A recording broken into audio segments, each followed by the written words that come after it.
That's been bleeding jobs to cheap foreign labor is apparel. 99% of all the footwear sold in the U.S. is manufactured abroad. But one company is defying that trend now, New Balance, which is now the only athletic footwear company still making shoes right here in the USA. Joining us now to tell us how that's possible is the CEO of New Balance, Rob DeMartini. Sir, we were all surprised to hear that so much of footwear production is overseas. What's going on?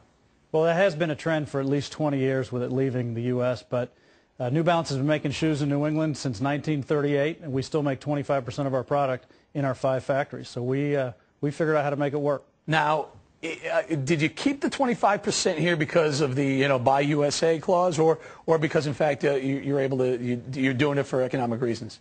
Well, it's a little bit of both. We feel very strongly that by running factories in an industry that outsources so much of its production with partners, that we know how to run our factories better because we do run 5 of them ourselves. So we get that benefit. We also get supply chain flexibility, which gives us the ability to respond to the business closer because we're making it here on shore. And then last and not least, we started, when the company was purchased by the current ownership, there were 6 manufacturing employees. Today there's 1,300. We feel a huge commitment to those communities, and we got the best craftsmanship in the industry, so we're able to make it work. Can you give us a breakdown as to your sales? Are you 25% in the U.S., 75% elsewhere? We're about 65% U.S., the balance overseas and across a number of countries. So a good portion of what is being produced over there is being shipped here for sale? Most of the production that's done is, most of the domestic production is sold here, but it does go to some countries as well. Well, my point is this: if 65% is domestic sales, you're only producing 25% of your product here. The balance is being produced somewhere else, shipped here. Why not bring those jobs back here?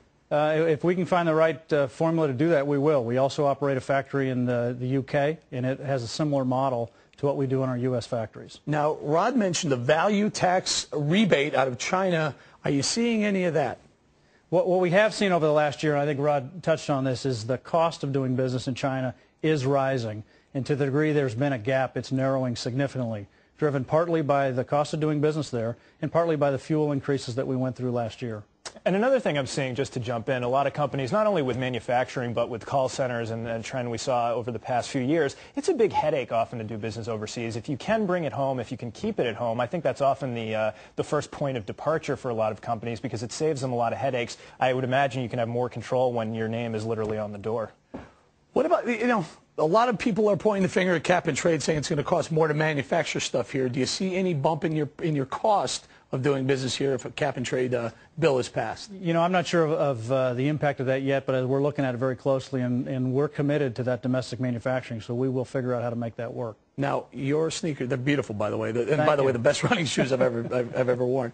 Where are your sales? Are you spread out through the whole U.S.? We are spread out across our domestic businesses all across the U.S., and we've got business that's both fully assembled or fully made here and also business that's assembled here.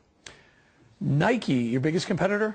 Yes. What are they doing? What does their manufacturing look like? Is that 100% overseas? I don't believe they do anything domestically. In fact, I know they don't. They're probably manufacturing in 6 or 8 different countries with very strong partners, and they're very capable competitors, so we take them very seriously. There's been talk of a value-added tax bandied around here, right here in the United States. The value-added tax cost you a lot? It would have a big impact on the business, yep. How's that? Just from having to absorb that into the consumption. And I think coming off the economy most recently, I think consumers really are relooking at the way they're spending their money, and putting more premium on them is not what we're interested in. Good question. That leads to this question. Your prices, have they stayed the same or gone down since the recession's pretty much put a dent in people's ability to buy? We have benefited, I think, in the running shoe market and the apparel market is pretty resilient, and consumers are burning off stress by getting out and exercising. We've seen prices actually go up about 75 cents a pair in average retail over the last year. Even though the economy has been on the downturn. How much is a pair of these shoes? These are about 130, and this one is about 120. Now, do you have a wide I'll take range? the more expensive ones, Eric. I'll take those. I think, Kurtz, the white ones would be good for you. No, you look better in neon. So here's the question. What's your price range? We do business from about $65 all the way up to $140. And where's your sweet spot? We like to work right above $80. We have about 170 New Balance stores that just sell our product, and they all do business above that level. Branded stores? Branded stores. Where are they? They're all over the country. There's one right over here. Right here on 6th Avenue, right? Yep. Yeah. And are you seeing a push toward, I mean, let's ask this.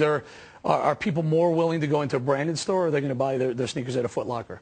I think you've got consumers that shop up and down the channels, but you know, one of the things that we feel good about, this is a business where people buy quality, and if you get them what they want, they'll pay for it. Do you have any big name NBA stars wearing the New Balance? We don't endorse athletes. Not at all. Straight across. Why is that? We just don't feel like we need that to differentiate ourselves.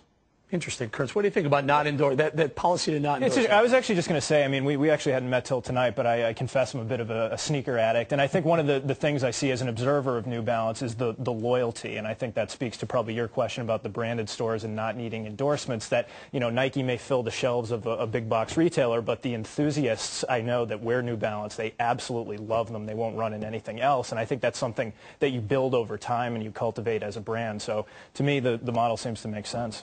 All right. I would only suggest maybe, I don't know, you get an A-Rod and some New Balance cleats. It may work. Let's sign up Eric Bowling. We might Get be him in the neon shoes. We might be looking for a former major leaguer. I'll wear them on Scoreboard. All right, there we go. Rob DiMartini, Thank you very thanks. much.